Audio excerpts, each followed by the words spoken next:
well today. We all face difficulties. Is that true? We all face hardships and disappointments and setbacks. Matter of fact, Revelation describes life as a great tribulation, a great trial. And so God has given to us one another to support and encourage us in our journey of life. And so if you have your Bibles, open to Hebrews chapter 12, and we want to talk about life and encouragement and supporting each other in this journey. The Hebrews were really going through difficult times. In about 49 AD, they had been kicked out of Jerusalem, and then they dispersed. They came back to Jerusalem in time to experience the wrath of Nero in about 64 AD.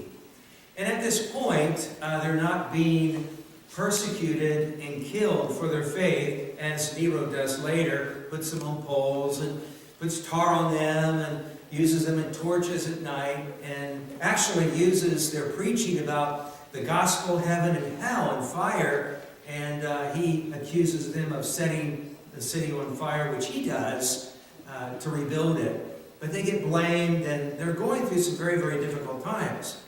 And so these Hebrews are asking the Christian leaders, where is this better way? I mean, I thought you said if we came to Christ that he offers this better way. And we saw his miracles, and we saw his power, and he fed 5,000. And where is this better way? We've lost our jobs, and we're ostracized, and we're excluded. And we're losing our homes. Our homes are being confiscated. I think it's better for us to go back to Judaism than it is to walk with Christianity, because in our former life, it was much easier, much better. And so we're thinking about going back to Judaism. And so the writer, who I think is Paul, he writes this letter of encouragement to the Hebrews. And he says, no, don't go back. Don't shrink back. Christianity is the better way. And then he compares Christ to Moses. He's the better mediator. We have a better sacrifice, a better temple, and a better priesthood, a better high priest, and a better worship, and a better temple. And he's making all these arguments about the fact that Christianity is much better than the old. And then he comes to Hebrews chapter 11, and he talks about, take a look at your forefathers, the Jews. And he says, many of them, they shut the mouth of lions. That would be Daniel. And they quenched the fiery flames, Shadrach, Meshach, and Abednego. And they escaped the sword. That would be Daniel. And their strength was turned, their weakness was turned to strength. And he goes on, and he says, but many were mocked and scourged and put in chains and put in prison. And he says, consider them. Don't go back. And so I want us to look at chapter 12 here, and he couches life as a race. And he talks about this race, and in your outline, I'll give you the points now. Now this clock up here is not working. What time is it? What time is it? 22. It's 20 till? Will you do me a favor? Oh, I'll try. When I get to 11, would you just say, stop? I can do that. Can you do that? All right. Because I could just keep going on and on and on. So, all right, okay. I just want to make sure. All right. So let me give you the three points to the outline there, so that you can jot it down, and then you can fill in the outline as you see fit. First of all, the first thing I want you to see is that he considers life as a race, and he challenges us to run it. You cannot sit on the sidelines. He wants you to run, and that Greek word is 100% straining, pushing toward heaven. It says, you have to run. You have no choice. Life is a race. You can't opt out of this race. You have to run it. Okay, point number 2 is, but the good news is, you have a leader who has gone before you. Follow him. You have a leader who has gone before you, and that's Jesus. He'll show you how to run. He's like a scout. He'll go ahead of you. He'll come back. He'll take you through troubled times and difficulties. The third point is, that I've got for you there, is that you're going to have to embrace this training program that God has for you. It's not optional to run this race. You have a leader, you have one who would help you, but you're going to have to embrace the training to run this race effectively. Okay? And then the conclusion is that the goal line, the finish line, is worth it. Okay? So he starts out and he says, therefore, since we are surrounded, so here they are, and they're thinking about dropping out of the race and going back to Judaism, and they've got all these trials, and they've lost all kinds of possessions and jobs, and we're going back to Judaism. He says, therefore, since we have been surrounded by such a great crowd of witnesses to the life of faith, let us strip off every weight that slows us down, especially the sin that so easily trips us up. And let us run with endurance the race that God has set before us. We do this by keeping our eyes on Jesus, the champion, the pioneer of our faith, who perfects our faith. Because of the joy awaiting him, he endured the cross, disregarding its shame. Now he is seated in the place of honor beside God's throne. Think of all the hostility he endured from sinful people, then you will not grow weary and give up. After all, you have not yet given your lives in your struggle against sin. So at this point, they've lost jobs, they're being ostracized, but there is a point Nero will begin to take their lives, but they haven't reached that point yet. So what he says here is that look at this great cloud of witnesses. And who's the great cloud of witnesses? Well, the word surrounded is a stadium. And so he's picturing life as this huge stadium. And we are in this contest. And the point is that these are witnesses that have viewed us. Is that it? No. These witnesses are actually the heroes of faith in chapter 11 who have gone before us. And they are witnessing to the fact that God is faithful and that God has brought them through. God gave them victory. God met their needs. God protected them. God provided. And that God will do the same for you in your trial. Look at all these heroes of faith. Look at this. Look at the struggles and the challenges and the trials that they had. They are witnesses to the fact that God brought them through. Look at their life, because when you look at their life, the message is God will do that for you. In your race, he'll do the same thing for you. And so it's not the fact that they're looking down on us. The scripture suggests that people in heaven can't see us. If they did, just can you imagine the sadness that they would see on the earth? Lewis Foster, he was my professor in Greek, and he was a part of the NIV translators. He translated the book of John. And I'll never forget in class, he said, now this is representing this witness and these heroes of faith, but he said, I do believe that in heaven our loved ones are given progress reports. And he says, I do believe that my Father, we're still connected, that the angels and so forth are giving progress reports to them. I thought that was neat. How they hear about this running in our lives. But this is referring to the witnesses who have gone before us. And he says, since they've been faithful, he says, you run your race as well. He says, let us strip off every weight that slows us down. And the runner, before the race, he takes off his warm-ups, and the Greeks would get down to the bare essentials. And even today, runners have all sorts of these materials that are light, and trying to lay aside every weight. And that word weight is not necessarily something bad. The term weight has to do with just anything that slows us down. It's a hindrance. It could be it could be too busy schedules. It could be relationships. It could be television. It could be anything that holds us back from running this race. He says, strip it off. Take everything off. And then he says, the sin that so easily trips us up. And the sin, of course, harmakia, is missing the mark. And he says, take it off. Take it off. Anything that grips you and removes you from your target, he says, remove it. We do this by keeping our eyes on Jesus, the champion who initiates and perfects our faith. So as runners, we have to realize we're in this race, and the things that slow us down to serving the Lord and being faithful to the Lord, we have to realize it's all sorts of things that can distract us.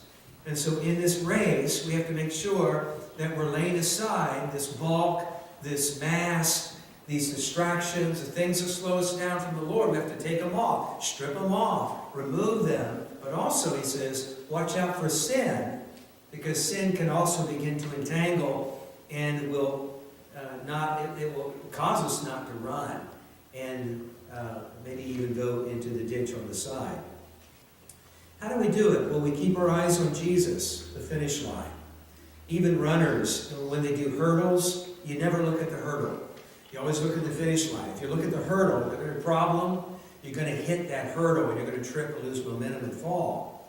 You always have to keep your focus on the finish line. Remember Roger Bannister and John Landry in 1954, two fastest people in the world, and they're in Vancouver, and the whole world was hoping to see this race to break the 1 minute, the mile, and break it under 4 minutes. And Bannister, he was out. Remember that? He was out ahead, and he looks back. He just kind of glances back, and then John Landry passes him. And that's this idea of keeping your focus where it should be. Glances to the right, to the left, looking back at your past, getting all wrapped up in the pain or rejection or what somebody said to you or what happened to you or why life is not fair to you. You have to lay all this aside and simply keep your eye on Jesus and serving Him and growing in Him and going forward, because all these things will distract you. And the enemy is really good at distracting us from running this race. And I think it's interesting here, he says, run with endurance. And this word endurance, hupomone, is this idea of carrying something heavy, something that's not natural, something that you want to throw off, and yet you submit to. You don't cast it off. You continue to carry it. And so you're willing to go through the discipline of carrying it. You don't, oh, this is terrible, I don't want this. Yeah, but you continue to carry it. You continue to do it. You continue to take the responsibility and follow through with it. Endurance, something you don't like, but you continue to submit. The word is under. It's under this burden, and you continue to carry this. And so he says here that continue in your race. Continue, despite your problems, despite these things that are weighing you down, you continue to endure in your race. Don't get sidetracked. You keep running. Let us run with endurance the race that God has before you. You're running a particular race. You have yours, and you have yours, and you have yours, all going to Jesus, all going toward heaven, but all of us have our different burdens and things that we have to carry. You keep running. You have to keep running. And he says, keep your eye on Jesus. He is the leader. He's the champion. He's the pioneer. He's the one who initiates our faith, and He perfected it. He said it is finished on the cross, but He also perfects your faith. He develops you personally. And He's like a scout. He goes ahead. He's a pioneer. He goes like Lewis and Clark, and He checks it out, life, and He's run this race. You haven't. He has. He'll come back, and He'll guide you personally through the maze and through the difficulties and through this area. You can rest assured that He will guide you. He will help you. He will keep you on track if you keep your eyes on Him. And it's interesting that he says, keep your eyes on Jesus, the leader, the champion, the pioneer, who initiates, who perfects the faith, but also our faith. He develops us. Because of the joy awaiting Him, He endured the cross. He carried His own cross, right? Jesus did not throw the cross off. For the joy set before him, he continued to carry it. And that word is so really exciting to me, because the idea was that he was so focused on the fact that the cross was going to bring so much joy and change history, that he did not give the cross and the shame that went with it, the mocking, the enemy come down off the cross, all the things, the scourging, he never even considered it. He never even considered it. He just simply endured it. Because of this joy, the purpose of the cross, and what it would mean to you and me. And so he says to you, don't even consider, don't consider the pain, don't consider the shame, don't consider whatever it is. Continue to bear it, but be so overjoyed. And the word is delight, inner delight, and excitement about the fact that we are going to heaven through Jesus Christ. And it is so wonderful and so beyond this world for eternity that what we go through here doesn't even compare to it. And so he says, endure, carry it. And just as Jesus did, disregarding, he laughed at the scorn. He laughed at the mocking. He didn't even pay any attention to it. And today he sits. He finished his race. He sits at the right hand of God. It is finished. And now God has exalted him above all. Think of all the hostility that he endured. Think, consider, focus, logically. Look at what he did. Look, he came from heaven to earth. How did that happen? How did he become a babe and a seed, the living God, and then become a child? And look at what he did for you. Look how he suffered for you. Look what he went through for you. And the idea is to think it through. Think it through. Think it through. Look what he suffered. The word hostility is arguing. How they kept slandering him. You're nothing. You're nothing. Come down off the cross. If you're the Son of God, do this, do that. How slanders, arguing with him, trying to destroy his identity and his beliefs. It says, think about what he did when you go through trials and difficulties. I think Paul the writer says, you haven't gone through anything compared to what he did. And let that encourage you. Let that spur you on. The hostility, the slander that he endured, that he carried. He didn't cast it off. He continued to carry it for you. He continued to carry it. That you will not become weary and give up. If you do that, if you focus on what he has done for you and how much he loves you and that he's with you, and that he's helping you to carry whatever cross you're carrying, you're going to be lifted, you're going to be encouraged, and you're not going to grow weary in your race. And then he says, so far we've talked about life as a race, and Jesus is here, your leader is here to guide you and show you how to run. He's going to come back and bring you through and guide you through like a scout. He's going to help you, he's going to encourage you, but you have to realize he's with you, he's for you. And the third thing that I want you to see here is, hey, how am I doing on time? 5 minutes. Got a lot of time. Where does the time go? Okay, number 3 is, the third is embrace discipline. Embrace this training program. He says in verse 5, and have you forgotten the encouraging words that God spoke to you as his child?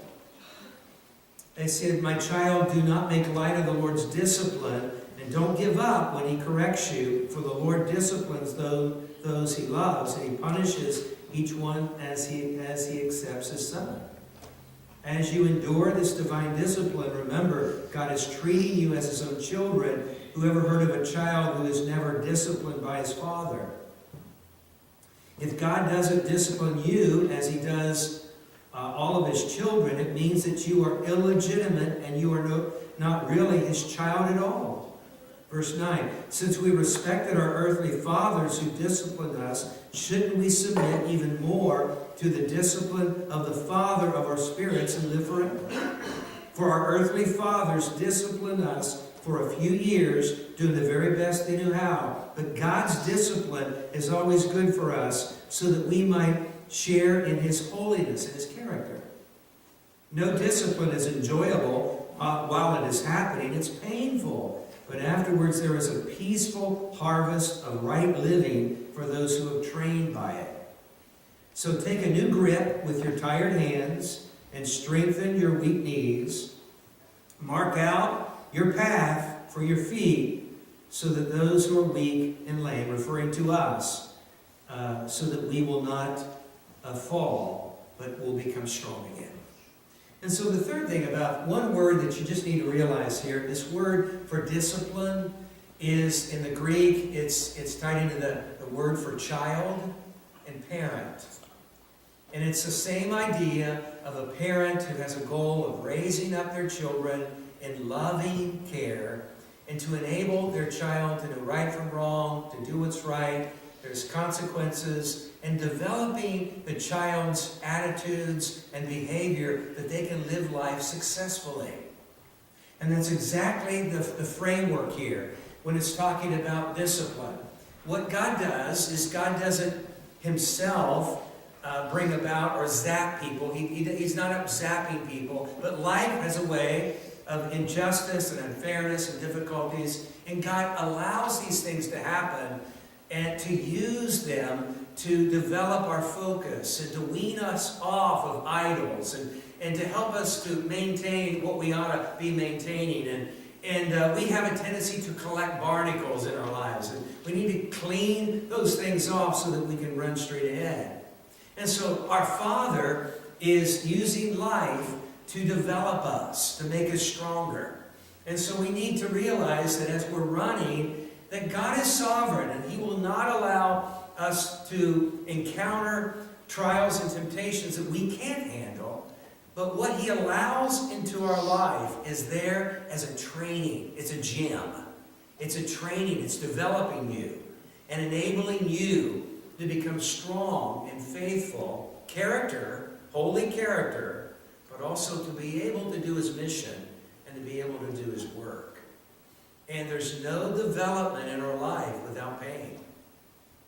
There is no usefulness in our life and without this training. And so we shouldn't be afraid of problems. We shouldn't be afraid of trials. God is not against you. He is for you. He is simply a loving Father who realizes that our children need to be nurtured, need to be taught the correct way, need to be shown the correct way, but also held accountable and to develop in the image of the Father. That's it. And so that's our point, and it's worth it. It is worth it. The race is worth it. The reward is worth it. We cannot take anything here with us. There is nothing here that will last forever. It's all temporary. And we should live as if everything here is temporary. And we should really dedicate ourselves to the race that God has set before us. And to develop His character and to develop the ability to do His mission and His work. I've given you some of those surveys, and I talked to some of you about your gifts, and that's great. I'm looking forward to talking to more folks who are discerning their gift in the way that God may want to use them in ministry in the future. I was a runner in high school. I ran cross country simply because I had to. I played basketball. And this new coach we got said that if we were going to play basketball, we had to either do football or cross country. So several of us guys just went ahead and did cross country. So we didn't do what we should do. We didn't eat properly before the matches, and we didn't rain. It was sort of goofy. We were just there going through the motions. And I've got a lot of great stories and illustrations for you on how not to run races, okay? But I've got a lot of stories. But anyway, I want to just tell you one. We were at Northeastern High School, and what they do is cross-country, you run through woods and creeks and all kinds of stuff. And so you always have to walk, they walk you through the path, because sometimes they cross and you just need to know where you're running. Are you with me? Okay. So several of us guys, we were at the end because we wouldn't run. We're not going to win the race anyway. We knew that. So we're walking through the woods and we're goofing around like normal. And so we walk it through, and then the race starts. And so we're running here, this race, and it's in the open. Then you go into the woods, and then you come out of the woods, and then there's this stretch toward the finish line. Okay? So I'm running, and I was up with him, and then finally I kind of got where I usually ran toward the end, and everybody lost me, So I'm kind of running by myself there, and I come to this fork in the road. And I said, now which way am I supposed to go? Because I wasn't paying attention. Alright? So I'm left-handed, so I said, I think I'll go left-handed.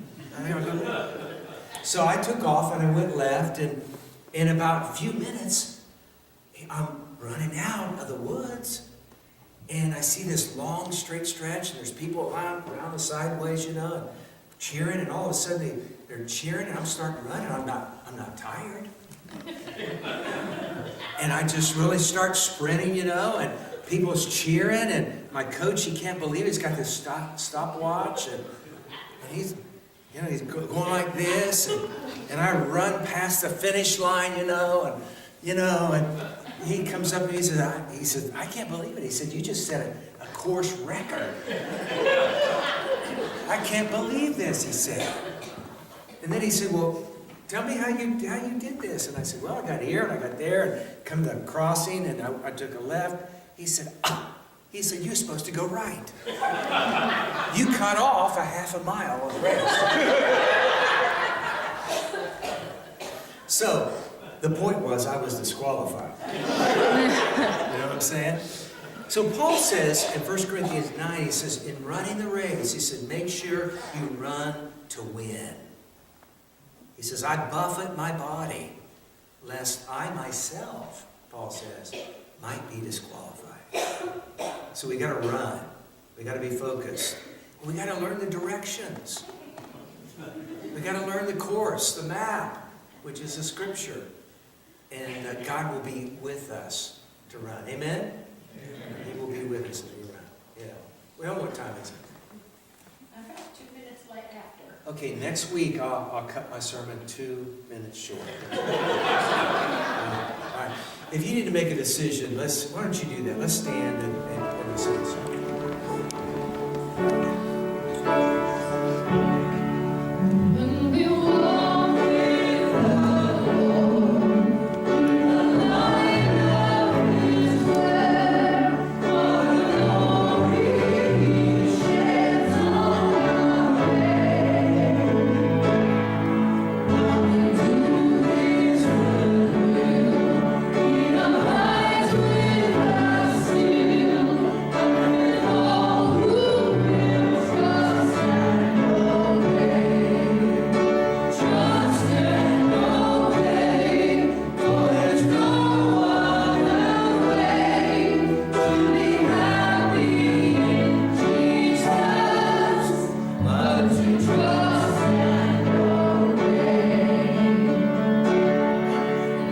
Shine.